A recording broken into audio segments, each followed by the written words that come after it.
할렐루야.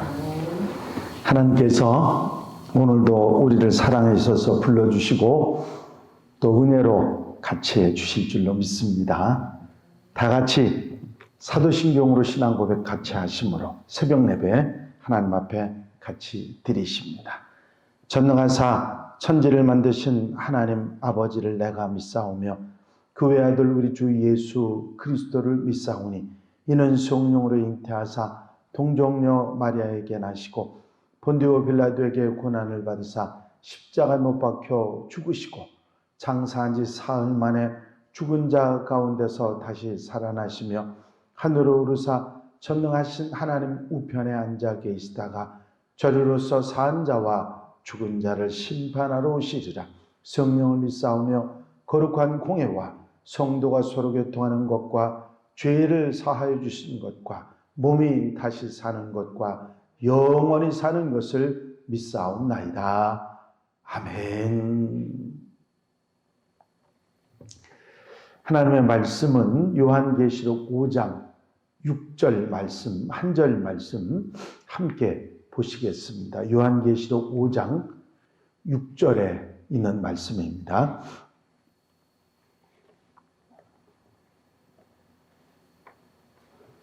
제가 봉독해 드립니다. 내가 또 보니 보좌와 네 생물과 장로들 사이에서 한 어린 양이 서 있는데 일찍이 죽임을 당한 것 같더라.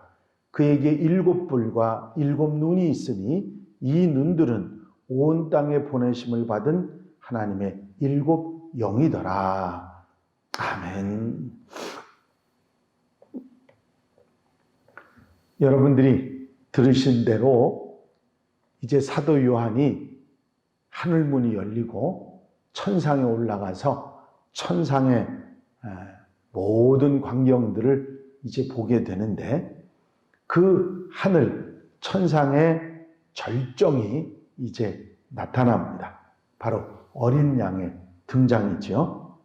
이 어린 양은 네 생물과 장로들 사이에 서 있었습니다. 지금까지 그 천상의 하나님 나라의 천상의 그런 장면을 우리가 사도 요한이 이상으로 본 장면을 한번 구체적으로 생각해 보면 하늘에 문이 열리고 하늘에 들어갔더니 가운데에 보좌가 있는데 무지개 같은 벽옥과 홍옥과 녹보석의 빛 같은 분이 앉으신 보좌가 있었고 그 보좌 주변에 눈이 가득한 네 생물, 천사라고 이야기할 수 있는 네 생물의 모습은 인간의 모습, 송아지의 모습, 사자의 모습, 독수리의 모습을 하고 있는 네 생물 천사들이 있었고 또 그 사이 중심에 어린 양이 있었고 그 밖 주변에 24 장로의 보좌가 있었습니다. 그 바닥은 수정 같은 유리바다였고 여기 보좌 앞에 7 등불, 즉 7 영이 있었고 우레와 번개와 큰 음성이 나고 보좌에 앉으신 분의 오른손에 7인으로 봉인한 두루마리가 들려 있었습니다. 힘 있는 천사가 큰 소리로 누가 봉인을 떼고 두루마리를 보게 하겠느냐 하는 소리를 내니까 낙심했던 요한이 울었다. 그렇게 기록을 하고 있습니다. 우는 요한을 달래는 장로는 유다 지파의 사자와 다윗의 뿌리가 그 두루마리를 열 것이라고 위로를 해주지요. 그리고 이제 그 두루마리의 7 봉인을 뗄 어린 양이 등장하는 것입니다. 이 어린 양은 계시록의 아주 독특한 특징으로 나옵니다. 구약 성경에도 어린 양이 나오고 계시록이 아닌 다른 신약 성경 내용 속에서도 어린 양에 대한 언급이 있습니다. 계시록에는 적어도 29번 이상의 예수 그리스도는 어린 양이라고 그렇게 불리는 내용들이 요한계시록에 나와 있죠. 이 어린 양은 아주 새로운 개념으로 강조하기 위해서 구약이나 신약에서 사용했던 예수님을 지칭한 어린 양에 대한 그 사용했던 단어를 사용하지 않았습니다. 일반적으로 신약 성경에 사용했던 어린 양이라고 하는 단어는 암노소라고 하는 단어였는데요. 이 암노소라고 하는 단어를 사용하지 않고 계시록에서는 아르니온이라고 하는 단어를, 새 단어를 사용해서 새로운 개념의 독특한 어린 양에 대한 표현을 하고 있습니다. 신약에서 세례 요한이 세례 요한이 예수님을 지칭하기를 세상 죄를 지고 가는 하나님의 어린 양이로다. 거기서 어린 양이라는 말을 사용했고요. 베드로는 그리스도의 피를 흠과 티가 없는 어린 양의 피라고 베드로 전서에서 말씀하고 있습니다.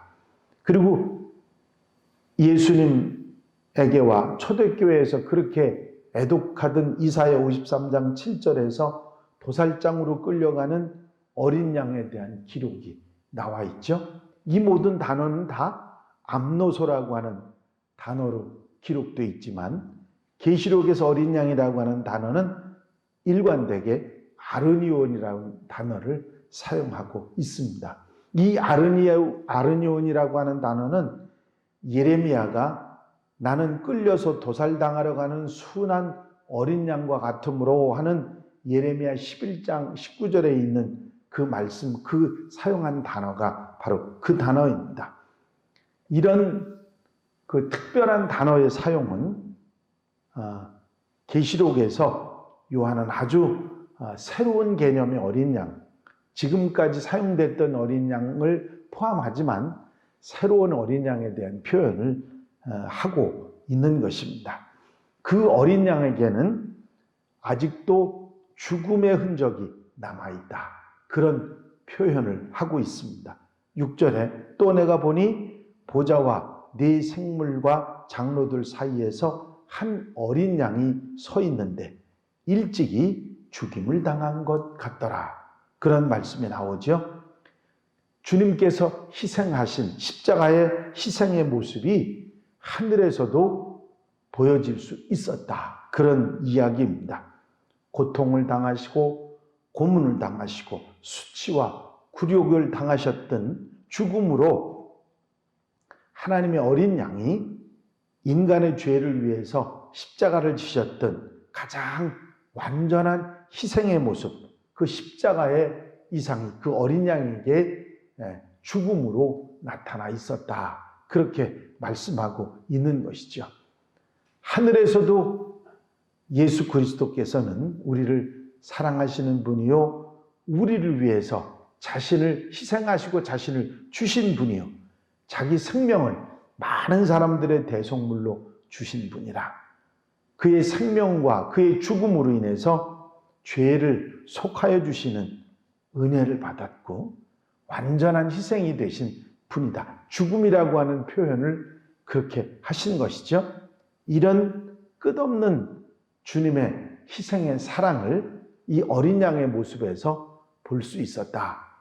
요한은 그렇게 말하고 있는 것입니다.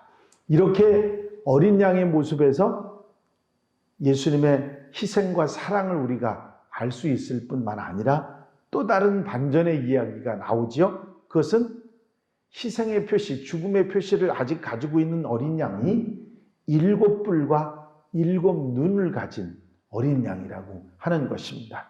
이것은 희생과 죽음에 대한 표현과는 또 다른 의미를, 이 어린 양에 대한 또 다른 의미를 말해주고 있는 것이죠. 7뿔은 전능을 말합니다. 구약에서 뿔은 두 가지 의미를 가지고 있는데 하나는 무서운 능력이고 하나는 명예와 자랑입니다. 선지자 시드기야가 수리아에 대한 승리의 약속의 표시로 쇳불을 만드는 이야기가 열왕기상에 나옵니다. 스가랴 선지자는 이스라엘을 흩어버린 강력한 나라들을 대표하는 네 뿔의 이상을 봅니다. 그래서 뿔은 대항할 수 없는 능력, 전능을 표현하는 말로 뿔을 사용하는데, 한나가 자식을 낳았을 때 자기의 뿔이 높이 들림을 받았다고 부르짖는 얘기도 나옵니다. 이 7뿔은 전능을 말하고 또 자랑과 명예를 말하는 것인데, 시편 기자는 하나님은 자기 백성의 뿔을 높이신다 그렇게 말하는데, 그것은 자기 백성에게 주시는 자랑이나 명예를 의미하는 것입니다. 그래서 어린 양이 7뿔을 가졌다 하는 표현은 바로 전능하신 주님, 그리고 명예스러운 주님, 그것을 말하는 것이죠. 그 이스라엘의 중간기라고 말하는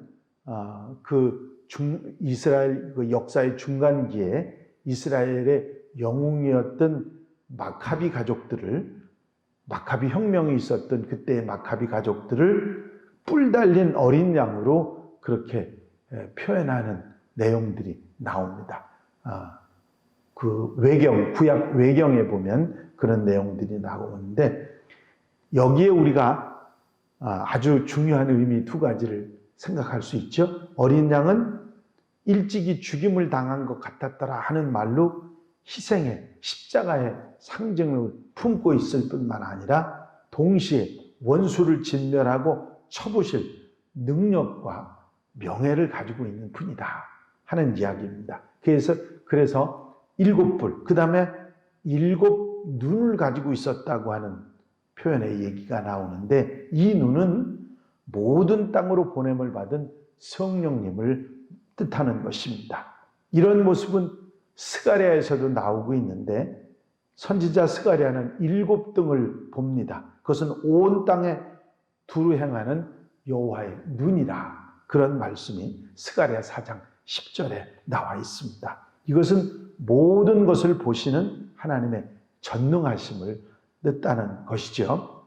이렇게 지상에선 하나님께서 보시지 못하는 것이 없다, 그런 내용을 말합니다. 결국 7눈은 땅끝까지 보냄을 받은 영으로 어린 양의 전지, 완전한 지식과 인간 사이에서 안 계신 곳이 없는 모든 것을 보시는 그런 분이시다, 그런 것을 뜻하는 것이죠. 여기서 주님에 대한 아주 대단한 표현이 나오는 것이죠.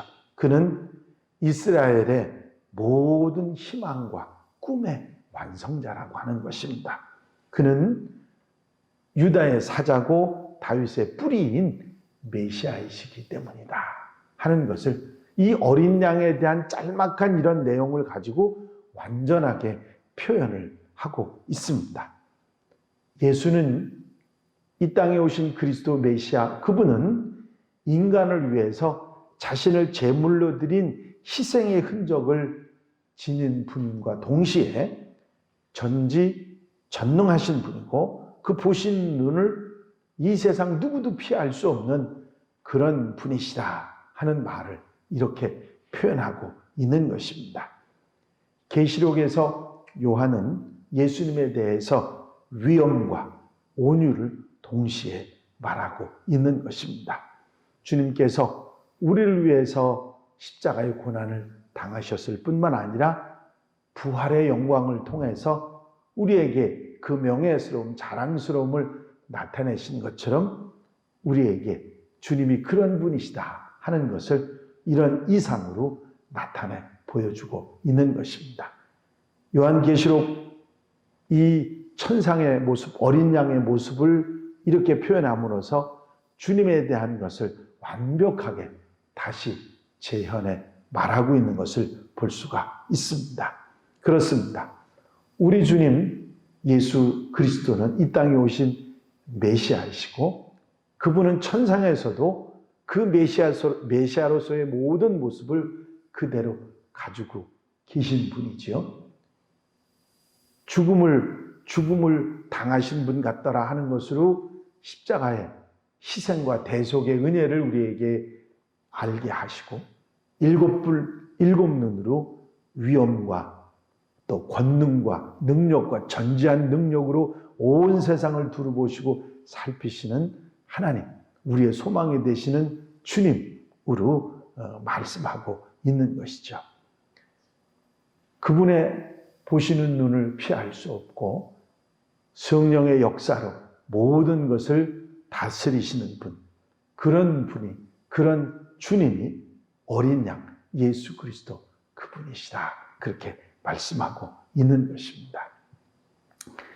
어느 학교에서 있었던 일입니다. 선생님이 예수 믿지 않는 무신론자였는데 성경에서는 홍해가 갈라져서 이스라엘 사람들이 바다를 건넜고 그 바닷물이 다시 원상복귀돼서 모든 애굽 군사가 바닷물에 익사했다. 그렇게 기록되어 있지만 사실 과학에 의하면 그 당시 홍해물은 발목까지밖에 차지 않는 그런 높이에 불과했다. 그런 깊이에 불과했다. 그렇게 나타났습니다.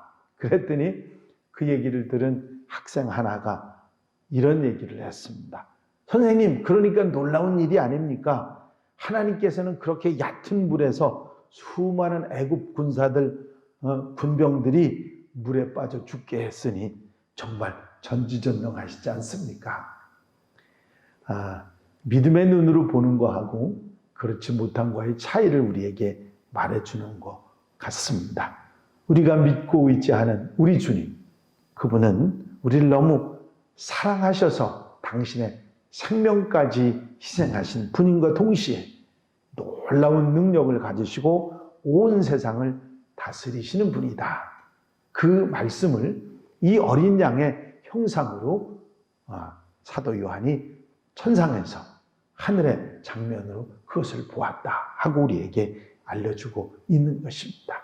우리가 믿고 따르는 예수님은 그저 십자가의 주님만이 아니라 부활에 전지전능하신 그런 능력의 주님이라는 사실을 우리에게 말씀해 주고 있는 내용이죠. 7뿔과 7눈이 그것을 말해 주는 것입니다.